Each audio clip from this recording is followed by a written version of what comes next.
So in this video we're going to continue with the mass that we started in the previous project, and we're going to further refine it to add a entrance area to the side of the building that we're going to turn into a clear story, kind of a storefront system later on.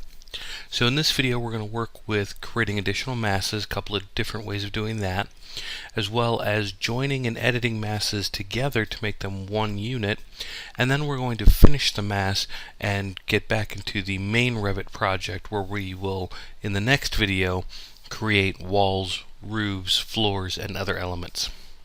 Now that I've got this basic shape, I want to modify it by adding a eye-catching entrance.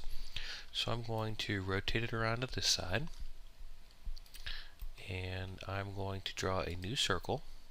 Make sure that it is on level 1. And this time I'm going to uncheck the make surface from closed loop. I'm going to select the midpoint there. I'll make it about 8 feet in radius. And now I'm going to go to my elevation, find my circle. There it is. I'm going to copy it up. Oh, need to unconstrain it. So I'm going to copy it up about 10 feet. Now I go back to this. Alright, so now I've got these two circles about 10 feet vertically from each other. So I'm going to select this lower one, and I'm going to create form. Whenever Revit can create different forms from the shape selected, it'll give you this option down here, and this is the two main options it has: a cylinder or a sphere. And depending on which one you hover over, it'll give you that type of shape. In this case, I want a cylinder, so I'll select that one.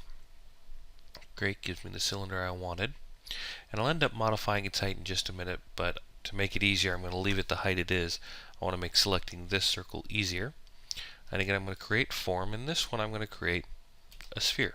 So now that I've got my sphere created, I'll come back and select the top of my cylinder. And to do that, I hovered over the edge, and before I clicked, I pressed the tab button to cycle through the selection until I got the shape that I wanted, in this case the whole top. Now I can just type in 10 feet, which is the height of my cylinder, and there we go. So if I kind of look at it from the side, looks pretty good. But I'm not quite done yet. Okay, so now I want to join these various elements together, so I'm going to use the Join Geometry option. And right down at the bottom it says first pick select solid geometry to be joined. So I'm going to say cylinder, and now it's a second pick select solid geometry to be joined to the previous selected geometry, in this case the cylinder. And you'll notice the bottom half of the cylinder goes away, some of the other lines do as well, and it becomes one kind of a half pill shape, if you will. I'm going to do the same thing again. I'm going to join, only this time I'm going to pick our first mass that we did plus the mass I just created. And you can see it's now got the same shape we had plus this little pill type shape thing off to the side. Now the downside to doing this, though, is that I've lost some of my sub-element functionality, at least easily functionality, within some of these masses that I've created. But I'm pretty happy with this, so I'm okay with losing that functionality. I gained some benefits. Primarily, there are less faces and edges, so it's less that Revit has to calculate all the time. So I'm pretty happy with this overall building mass.